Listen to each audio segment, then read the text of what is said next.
స్నేహితుడు భార్య ఒకేసారి మోసం చేస్తే జీవితం ఎలా ఉంటుంది? అత్యంత దుర్భరంగా నెగిటివ్ గా ఈ ప్రపంచం కనిపిస్తుంది. కానీ స్టార్ క్రికెటర్ దినేష్ కార్తిక్ లా అందరూ ఆలోచిస్తే ప్రపంచమే మానవత్వం ప్రేమతో నిండిపోయిందేమో అనిపిస్తుంది. అసలు ఒక జెంటిల్మెన్ ఎలా ఉండాలో దినేష్ కార్తిక్ ను చూసి నేర్చుకోవచ్చు. ప్రేమ లేని చోట బంధం ఉండదని గ్రహించిన దినేష్ కార్తిక్ పడి లేచి ప్రపంచానికి కొత్త ప్రేమ కథను చూపించాడు. అతని భార్య స్నేహితుడైన క్రికెట్ టీమ్మేట్ మురళీ విజయ్ తనను ఎలా మోసం చేశారో దినేష్ తన భార్య స్నేహితుడికి మంచితనంతో ఎలా బుద్ధి చెప్పాడో ఈ స్టోరీలో చూద్దాం. దినేష్ కార్తిక్ ఈ పేరు మనకు కొత్తగా పరిచయం అక్కర్లేదు.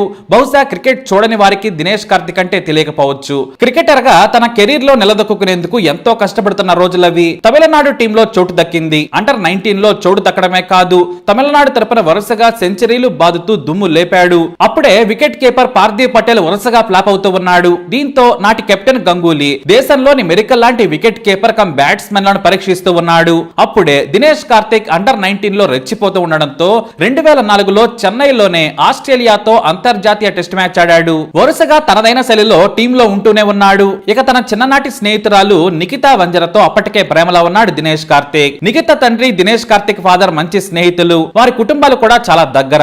ఇక ఇద్దరూ కలిసే చాలా ఏళ్లు చదువుకున్నారు. అంతర్జాతీయ టీంలో చోటు సంపాదించిన తర్వాత పెళ్లి చేసుకోవాలనుకున్నాడు. అప్పటికే 4 ఏళ్లుగా నిఖితతో ప్రేమలో ఉన్నాడు దినేష్. చిన్నప్పటి నుంచే వారిద్దరూ ఒకరిని ఒకరు ఇష్టపడ్డారు. కానీ ఇద్దరు జీవితంలో సెటిల్ కావాలనుకున్నారు వారి పేరెంట్స్. ఇటు నిఖిత డిగ్రీ పూర్తి చేసింది. దినేష్ చిన్న వయసులోనే అంతర్జాతీయ జట్టులో భారత్ తరపున ఆడి పేరు తెచ్చుకున్నాడు. దీంతో దినేష్ అడగగానే నిఖితతో పెళ్లి చేశారు. 2007లో దినేష్ నిఖిత పెళ్లి చెన్నైలో గ్రాండ్ గా జరిగింది. పేరున్న నాయకుల నుంచి సెలబ్రిటీల వరకు అందరూ హాజరయ్యారు. ఇక మురళీ విజయ్ తన కాలేజ్ తరపున వరుసగా సెంచరీలు బాదుతున్న సమయంలో ట్రైనర్ భరత్ అరుణ్ అతని టాలెంట్ చూసి శిక్షణ ఇప్పించి తమిళనాడు జట్టులోకి తీసుకున్నాడు. అప్పుడే తమిళనాడు తరపున రంజీ టీంలో ఆడుతూ 2008లో జాతీయ జట్టులో స్థానం సంపాదించుకున్నాడు మురళీ విజయ్. అయితే ఇద్దరు తమ రాష్ట్రం తరపున రంజీ మ్యాచ్ లో ఆడేవారు. దినేష్ కార్తిక్ మురళీ విజయ్లు మంచి స్నేహితులయ్యారు. పైగా రంజీలో తన ఓపెనింగ్ పార్ట్నర్ అభినవ్ తో కలిసి 462 పరుగులు చేసి రికార్డు క్రియేట్ చేశాడు. ఇద్దరు తమిళనాడు నుంచి నేషనల్ టీం కు సెలెక్ట్ కావడంతో వాళ్ళు తమ బ్యాటింగ్ తో కూడా మంచి పేరు తెచ్చుకున్నారు. అయితే అప్పటికే పెళ్లైన దినేష్ కార్తిక్ తన భార్య నిఖితను కూడా మ్యాచ్లకు తీసుకెళ్లేవాడు. హోటల్స్ కి కూడా తన వెంటే వెళ్లిపోయేది. అయితే కొన్నాళ్ల పాటు పిల్లల వద్దనుకున్నారు దినేష్ నిఖిత. కానీ నిఖిత తన భర్త దినేష్ ను పక్కనే పెట్టుకుని మోసం చేసింది. ఇటు దినేష్ పక్కనే ఉంటూ అతని స్నేహితుడు మురళీ విజయ్ చీట్ చేశాడు. ఇద్దరు అక్రమ బంధం పెట్టుకున్నారు. రహస్యంగా ఇద్దరు కలుసుకునేవారు. కానీ దినేష్ తన భార్యను ఎక్కువగా నమ్మాడు. ఎందుకంటే తను చిన్నప్పటి నుంచి స్నేహితురాలు. తన గురించి ఆమెకు మొత్తం తెలుసు. ఇటు మురళీ విజయ్ ఎంతో క్లోజ్ అయ్యాడు. దీంతో అతనిది స్నేహం అనుకున్నాడు దినేష్ కార్తిక్. కానీ అతని భార్యతో అక్రమ బంధం కోసం దగ్గరయ్యాడని ఊహించలేకపోయాడు. వ్యక్తిగతంగా తమ ఇంట్లో జరిగే వేడుకలకు కూడా మురళీ విజయ్ ను ఆహ్వానించేవాడు దినేష్. ఇటు దినేష్ జాతీయ టీంలో సెలెక్ట్ అయితే అతనితో వెళ్ళడానికి నిరాకరించి మురళీ విజయ్ తో గడిపేది. అంతేకాదు మ్యాచ్లు జరిగే ప్రాంతంతో పాటు హోటల్ లాబీల్లో కూడా రహస్యంగా మాట్లాడుకునేవారు. అలా ఇద్దరు మంచి మనిషైన దినేష్ కార్తిక్ ను మోసం చేశారు. కానీ తన భార్యకు భర్త ప్రేమ కంటే కూడా కామమే ఎక్కువైపోయిందని ఊహించలేకపోయాడు. ఇటు స్నేహం మాటిన మురళీ విజయ్ చీటింగ్ ను తెలుసుకోలేకపోయాడు. అయితే తమిళనాడు వర్సెస్ కర్ణాటక ఓ రంజీ మ్యాచ్ లో దినేష్ కార్తిక్ అనుకోకుండా తన భార్య మురళీ విజయ్ తో మాట్లాడుతూ ఉండగా చూశాడు. అది కూడా అత్యంత దగ్గరగా నిలబడి చేతిలో చేయి వేసుకుని నిలబడ్డారు. అప్పుడే తనకంటే చాలా జూనియర్ అయిన ఒక క్రికెటర్ దినేష్ మంచితనం నచ్చి మురళీ విజయ్ గురించి చెప్పాడు.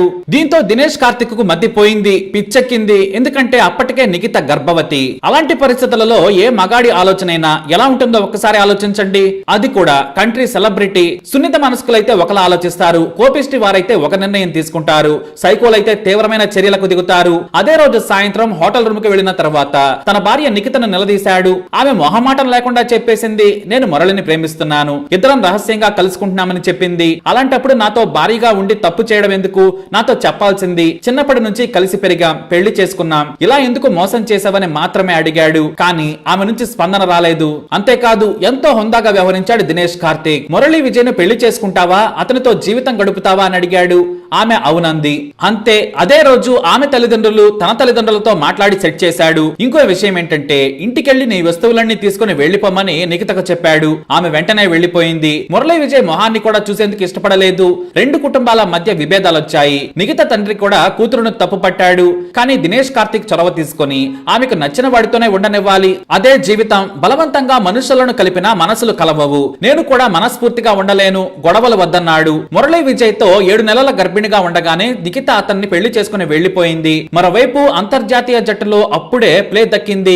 వన్డేలో ప్లేస్ వచ్చిన తీవ్రమైన డిప్రెషన్ లోకి వెళ్లిన కార్తీక్ సరిగ్గా ఆడలేకపోయాడు. అప్పుడే ధోని హవా మొదలైంది. వైజాగ్ లో పాకిస్తాన్ మీద మ్యాచ్ తో ఒక్క దెబ్బకు సెటిల్ అయ్యాడు. మరోవైపు ఆట సరిగ్గా ఆడకపోవడంతో తమిళనాడు టీం నుంచి కూడా తొలగించారు. అలా తన భార్య నిఖిత మోసగాడైన స్నేహితుడు మురళీ విజయ్ చేసిన పాపానికి అతని కెరీర్ నాశనమైంది. అప్పుడే పెద్దల సలహాతో లెజెండరీ ప్లేయర్ కిరణ్ మోరే సలహాలు తీసుకొని కఠోర శ్రమ చేశాడు. ఎందుకంటే తనకు క్రికెట్ తప్ప మరొకటి తెలియదు. ఇంకోవైపు ఐపీఎల్ హోటల్స్ లో నిఖిత తన భర్త మురళీ విజయ్ తో కలిసి ఇతర క్రికెటర్లకు కనిపించేది. అంతకుముందు దినేష్ భార్యగా వారికి తెలుసు. అలా ఆ ఒత్తిడి కూడా రావడంతో ఐపీఎల్ ఫస్ట్ సీజన్ లో కూడా సరిగ్గా ఆడలేకపోయాడు. కానీ కిరణ్ మోరే అతని క్రికెట్ కెరీర్ కే కాదు లైఫ్ కి కూడా గైడ్ గా మారాడు. తనను తాను హుందాగా మలుచుకునేందుకు ప్రయత్నించి భార్యను మోసం చేసిన ఫ్రెండ్ ను మరిచిపోయాడు. పడి లేచిన కెరటన్ లా ఐపీఎల్ సత్తా చాటి ఏకంగా కోల్కతా టీం కెప్టెన్ గా ఎదిగాడు. అయితే ఐపీఎల్ లో సక్సెస్ఫుల్ క్రికెటర్ గా పేరు తెచ్చుకున్నాడు దినేష్. అప్పుడే తన జీవితంలోకి మెరుపులా వచ్చింది స్క్వాష్ కింగ్ దీపికా పల్లికల్. ఎలాగంటే దినేష్ కు ఆమెకు ఫిట్నెస్ కోచ్ బసు శంకర్ ఇద్దరు ప్రతిరోజు ఉదయాన్నే ఫిట్నెస్ సెంటర్ లో కలుసుకునేవారు. జిమ్ లో ఎప్పుడో ఓసారి మాట్లాడుకునేవారు. దినేష్ చాలా సిగ్గరి, కొత్త వారితో మాట్లాడాడు. కానీ ఏదో ఒక అవసరం వారిని కలిపేది. ఫిట్నెస్ గురించి కోచ్ చెబుతున్నప్పుడు స్నేహితులయ్యారు. అయితే మొదట దీపిక అతనితో స్నేహమే చేసింది. చాలా సార్లు అతనితో మాట్లాడకుండా వెళ్లిపోయేది. అయితే 2013లో కెనడాలో టోర్నమెంట్ కోసం దీపిక కఠోర శ్రమ చేస్తోంది. అప్పుడే ఇంగ్లాండ్ లో వారం పాటు ట్రైనింగ్ సెషన్ ఉండడంతో అక్కడికి వెళ్ళింది దీపిక. అప్పుడు దినేష్ ఇంగ్లాండ్ తో ఛాంపియన్ ట్రోఫీ కోసం వెళ్ళాడు. దీపిక లండన్ లో ఉన్న విషయం తెలుసుకొని ఆమెను చూడడానికి వెళ్ళాడు. అంతేకాదు ప్రతిరోజు ఉదయం దీపికను చూసేందుకు వెళ్లి ఆమెతో స్క్వాష్ ఆడేవాడు. అప్పుడే దీపిక ప్రేమలో పడిపోయింది. ఎంతలా అంటే దినేష్ ఐ లవ్ యూ చెప్పక ముందే తన మీద కేరింగ్ నే కాదు తనను చూడటానికి రావడంతో దీపిక ఆ లవ్ రాకెట్ పట్టేసుకుంది. అప్పటికే దినేష్ అంటే ఆమెకు అర్థమైంది. అందరిలా అమ్మాయిల వెంట పడే రకం కాదు. పైగా జీవితంలో దారుణమైన ఎదురు దెబ్బలు తిని కెరీర్ ను ఎలా బిల్డ్ చేసుకోవాలో అని ఆలోచిస్తున్నాడు. చివరకు దినేష్ మాట తీరు నచ్చి ఆమె కూడా స్నేహం చేయడం మొదలు పెట్టింది. అప్పుడు తన పెళ్లి చీటింగ్ గురించి చెప్పి దీపిక మనసులోని ఆలోచనలను క్లియర్ చేశాడు. ఆ తర్వాత ఆమెకు ఐ లవ్ యూ చెప్పాడు. ఆమె ఓకే చెప్పింది. 2014లో పెళ్లి చేసుకోవాలనుకున్నారు. కానీ దినేష్ కార్తిక్ కెరీర్ దారిలో పడింది. జాతీయ టీంలో అప్పుడప్పుడు చోటు దక్కేది. అది కూడా ధోని అబ్సెన్స్ గానో లేదంటే స్టాండ్ బై గానో పిలిచేవారు. దినేష్ కార్తిక్ మంచి బ్యాట్స్మెన్ కానీ కీపర్ కాదనే పేరొచ్చింది. పైగా ధోని చూస్తుండగానే స్టార్ గా ఎదిగి కెప్టెన్ అయ్యాడు. అయినా సరే దీపిక తన జీవితంలోకి వచ్చిన తర్వాత దినేష్ జీవితమే మారిపోయింది. 2015లో ఆగస్టు 18న దీపిక కోరిక మేరకు క్రిస్టియన్ స్టైల్లో పెళ్లి చేసుకున్నారు. 20న హిందూ సంప్రదాయం ప్రకారం పెళ్లి చేసుకున్నారు. ఆ తర్వాత T20 క్రికెట్ లో స్టార్ అయ్యాడు దినేష్ కార్తిక్. ఒకవైపు కమెంటరీతో అదరగొడుతూనే ఐపీఎల్ లో ఎరగదీసేవాడు. ఇక దీపిక ఒక భార్యగా అతనికి అద్భుతమైన ప్రేమను పంచింది. ఎందుకంటే జీవితంలో మనసుకు తీవ్రమైన గాయాల పాలయ్యాడు. ఆమె ఆ లోటును పూడ్చింది. అయితే ఓసారి ఇంగ్లాండ్ టూర్ కి దినేష్ కార్తిక్ మురళీ విజయ్ సెలెక్ట్ అయ్యారు. కానీ ఇద్దరు కలిసి నిలబడేందుకు కూడా ఇష్టపడేవారు కాదు. దినేష్ కార్తిక్ కు తన మాజీ భార్య కమ్ చిన్నప్పటి స్నేహితురాలు నిఖిత హోటల్లో స్టేడియంలో కనిపించిన తలదించుకొని పక్కకు వెళ్లిపోయేవాడు. అక్టోబర్ 28, 2021న దీపికా దినేష్ దంపతులకు కవల కొడుకులు పుట్టారు. అంతేకాదు ఏకంగా ఆ తర్వాత పనైపోయిందని అందరూ భావించిన సమయంలో అంతర్జాతీయ క్రికెట్ కు సెలెక్ట్ అయ్యాడు. అది కూడా T20 క్రికెట్ లో తన చివరి అంతర్జాతీయ మ్యాచ్ ను వరల్డ్ కప్ లో ఆడి శభాష్ అనిపించుకున్నాడు. ఇక వయసు కూడా ఎక్కువ కావడంతో పొట్టి ఫార్మాట్ క్రికెట్ కు దినేష్ పేరును పరిశీలించమని బీసీసీఐ ప్రకటించింది. అయినా సరే ఫిట్నెస్ ని కాపాడుకుంటూ ఐపీఎల్ కి రెడీ అవుతున్నాడు. అంతేకాదు కామెంటరీ చెబుతూ హుషారుగా కెరీర్ ను మలుచుకున్నాడు. ఇక తనకంటే ముందే మురళీ విజయ్ వెనక్కి వెళ్లిపోయాడు. అతనికి నిఖితతో 2 కొడుకులు, 1 కూతురు. మరోవైపు దినేష్ మాత్రం పడి లేచి నిలబడి ఎంతో హుందాగా జీవితంలో ఎత్తుకు ఎదిగిపోయాడు, సెటిల్ అయ్యాడు. మోసగాళ్లను అలా వదిలేసి తన కెరీర్ ను, తన జీవితాన్ని గొప్పగా మలుచుకున్నాడు దినేష్ కార్తిక్. మరి ఈ వీడియోని తప్పకుండా లైక్ చేయండి, షేర్ చేయండి, మా ఛానల్ ని సబ్స్క్రైబ్ చేసుకోండి. అలాగే ఈ వీడియోపై కామెంట్ కూడా చేయండి.